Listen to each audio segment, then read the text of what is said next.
tonight we are having our monthly AIM CSD chat, Twitter chat. So I thought as we did that, I would actually record how we do that because I know there are a lot of districts out there that want to start their own Twitter chat. Not sure how to get started, and so I kind of just share out how we got started and how we kind of run. Now, we do it once a month because I thought that would be the easiest way to get some people involved with this. This is just an idea I had. I love taking part in Twitter chats, so I thought, why not have our own?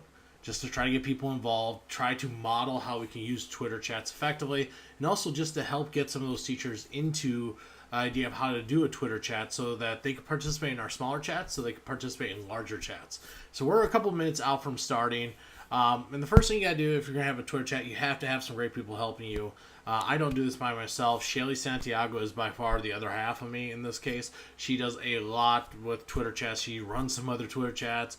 She is another power user of Twitter, so I couldn't run any of these chats without her because she does a great job of helping come up with ideas for questions and topics. And for this chat, actually helping remind me that we were actually going to have it. Beginning of the year can be busy for everybody, so almost forgot we were going to have that. So, here we are, Twitter chat. Of course, you should have TweetDeck installed. You see I have my 4 columns I always need. The other thing is to come up with questions. And so I always post our questions the day of, at least. And so we go with 6 questions. A lot of Twitter chats use 7, but I really want to make sure our teachers get a chance to communicate, respond to each other. So 6 seem to be that right speed. So write up your questions ahead of time. Share them out so people can know what they're going to be talking about. So, of course, I make mine in Google Drawing, so I can easily just, download it as a picture and then tweet that out. So, our topic today is actually parents' communication, but we always start our chat with the first same question, which is what's a recent edge you win from your classroom? And the reason for that is that something we try to do a lot is share out those positive things going on in our classroom, and we always want to be able to do that. So I'm going to get my TweetDeck ready, and you're going to see that one of the things you may think about if you're going to run a Twitter chat with your district is, do you have a separate Twitter account for that? So you see I have 2 Twitter accounts here, and it's not actually a conscious decision that we made. It was because, my Twitter account has an issue right now where my tweets don't show up in searches, which is kind of important for Twitter chats. So I had to create a secondary account, and I actually just use that to run the Twitter chat right now. So the first thing we start out with is, we tell everybody to introduce yourself. And here's my hashtag, AIMCSD chat. And that's something we looked at, make sure no one else was using before we used it. Now, of course, if you're doing a Twitter chat in your own district, try to get some interest in it before you actually do that. Talk to some people. And so I do that myself. Problem is, I'm going to say with this chat is maybe I didn't get enough people notice. And so I sent out a all district email just to give people a heads up about what we're going to do tonight. And I know there's some people that check my Twitter account or they check the hashtag. I had some people who retweeted that. So Tyler Hellman, Heartland AA retweeted that.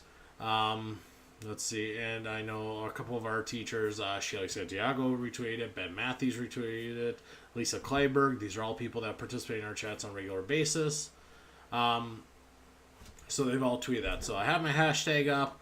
You can see I tweeted out Shaylee, again, person I couldn't do this without. And I'll make sure to put up her Twitter handle so she can get more followers. That's up. She's going to be responding to that too. So it's kind of like having another person help run this. The first time I did a Twitter chat with this group, I actually pre-timed all the questions. Something you can easily do in TweetDeck. So I went over here to the tweet, create tweet, and you can schedule a tweet, which was very nice because I wanted to be able to focus on what people are saying. I wanted to respond to people. I wanted to ask questions. All that is something I want to do, and I didn't think I could post those questions and do that at the same time. Multitasking may have been the thing I was focusing on then. Tonight might be a little tougher. I'm trying to record this as we go along. I'll cut out the boring parts. Like right now, we're slow to get started. Tuesday nights seem to be the easiest night for a lot of people. We know Wednesday nights can be a little bit difficult. It's so hard to deal with sports, especially because, our teachers are parents too, and they're very involved. So we just had to pick a night and run with it. And, we've had some people ask for other nights. I posted that. They didn't participate, so you know what? I'm going to stick with Tuesday night for now, unless I get some more feedback. Coming up with the hashtag, that was one thing we did, and we just kind of played around with. Our district has a hashtag AIMCSD, so we just added the word chat to it. So this would be the hashtag used for that. Always double check to make sure no one else is using your hashtag before you use it. Otherwise, you're going to get a lot of confusion with that. Really push out your hashtag. So that's kind of how we got started with this. Again, our questions, we worked on collaboratively. It's not one person doing this. And I always keep track of these, and I'll share those out on my site. Starting to get some tweets back from here. I respond myself, introduce myself. You can see we have a teacher here, one of our counselors. What I'm going to do is I'm going to respond to him. I'm going to say, thanks for joining us tonight. Hope your year is off to a great start. And that's just kind of my thing, making sure that we can put that out there. I'm going to put a period in front of that. Remember that if you have a period in front of the at, they can know everybody following you. And then I'm going to add the hashtag AIMCST chat. And just kind of do that. I won't do that to everybody, but I will definitely do that to the first couple people who are participating. Just because that's going to be easiest, just to keep them on base. And so again, we don't have a lot of people that do participate in our chats each time, but the numbers will fluctuate a lot depending on people's availability. So it's good to always engage those who are taking part. You know, Ames, we are a larger sized district, and so it's nice to be able to communicate with other people we don't get to see a whole lot. So I'm going to get ready to post the first question. So I'm going to go back to my list. And again, if you're like me and you're not the best writer in the world, have somebody proofread these. Always make sure you're underneath that 140 characters. I'm going to place that hashtag in there, double check it. Not going to forget to put our chat in there.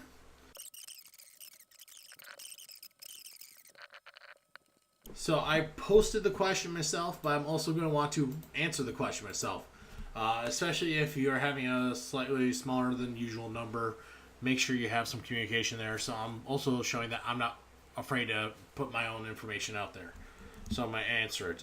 One of the things that you're going to find is, especially with those people who are new to Twitter chats in your district, you may have to pay close attention to your own Twitter feed if you're following them, making sure they're using the A1Q1 and adding the hashtag to it. We have a lot of people who had trouble with that early on, but something where we helped them with that so they're better able to participate in other Twitter chats, not just our own.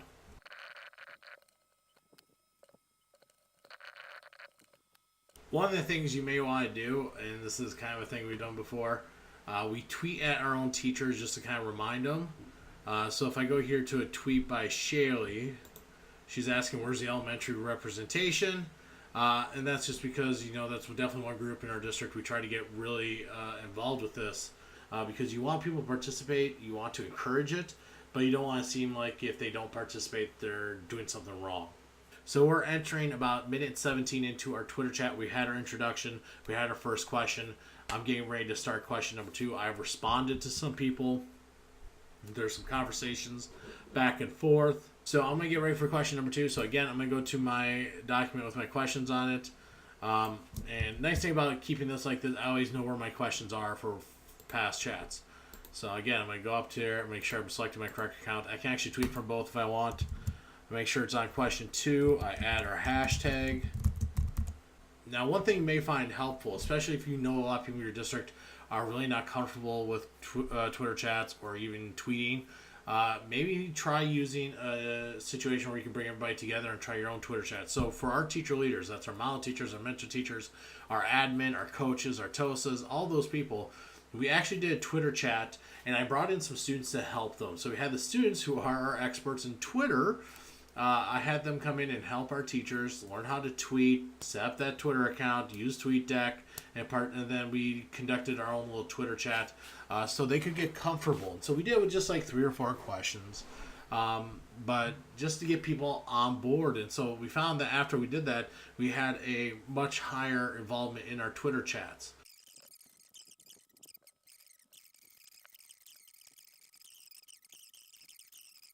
Now, another thing is that, we're one of the districts in Iowa. We have a TLC grant, so we have a lot of our instructional coaches, some TOSAs, and other people involved with that. And I will say this is kind of a way you can also work on relationships.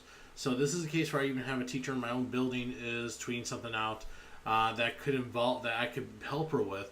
And so I'm going to use this as a chance kind of just to get there with that. So you can use your district chats to work on culture.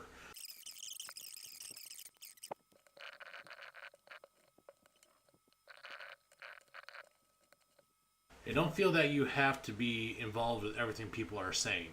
That's another important thing to do. So let other people take over the conversation, participate, but encourage others to do that too.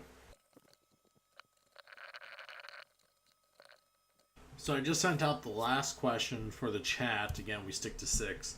I want to look at that clock and make sure I have time to thank everybody and that people have time to answer those questions. We did over the summer try a slow chat, in our own version of slow chat, which was 1 question a week. This allowed people to participate when they wanted. Now, we may try something like that during the school year, but at least this month we want to go back to our regular format and then see maybe what will kind of happen down the road.